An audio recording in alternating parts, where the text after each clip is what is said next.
대출금리가 예금금리보다 빠르게 뛰면서 이자 마진이 급격히 불어나는 예대금리차 문제를 두고 은행권의 개선을 촉구하는 목소리가 높아지고 있습니다.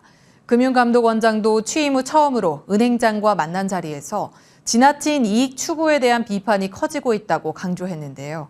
고물가, 고금리 위기에 은행권이 방파제 역할을 해야 한다는 주장도 펼쳤습니다. 이충우 기자입니다. 이복현 금융감독원장은 오늘 은행장과 간담회에서 대통령 공약인 예대금리 문제 해결 필요성을 강조했습니다.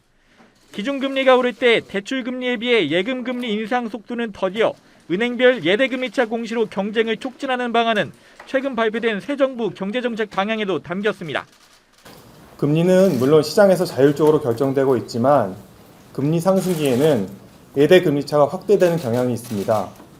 이에 대한 은행들의 지나친 이익 추구에 대한 비판 등 오해 소지가 커지고 있습니다.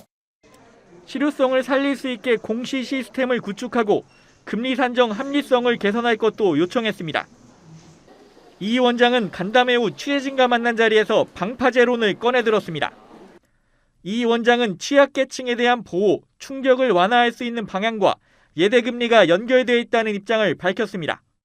이제 은행이 저희 금융이라든가 경제의 어떤 방파제 역할 아니겠습니까? 그래서 이제 일단 제일 중요한 방파제 역할을 하는 은행권의 리스크 관리와 관련돼서 어쨌든 준비 상황에 대해서 말씀을 좀 들었고, 금감원장과 은행장 첫 회동에서는 부실 대출에 대비한 충당금 적립 확대안도 주요 논의 대상으로 올라왔습니다.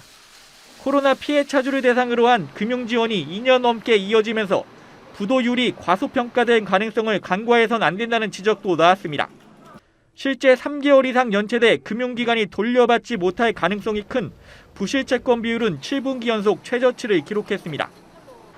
금감원도 무턱대고 은행권의 현 적립기준 이상으로 충당금을 대거 늘리라고 할 순 없어 신규 충당금 적립안을 마련한다는 방침입니다.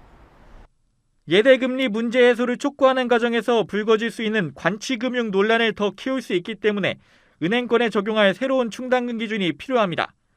지난해 초엔 배당을 자제해 부실 충족을 흡수할 수 있는 적립금을 쌓으라고 주문하는 과정에서 관치 배당 논란이 불거진 바 있습니다.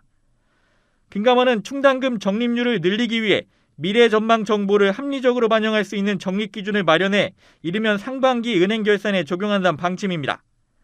코로나 금융 지원이 오는 9월 말 종료될 때 부실 후폭풍이 상당할 수 있다는 우려가 커지고 있어 신규 충당금 적립안을 운영하는 데 더 속도를 낼 것으로 보입니다. 머니투데이 방송 이충우입니다.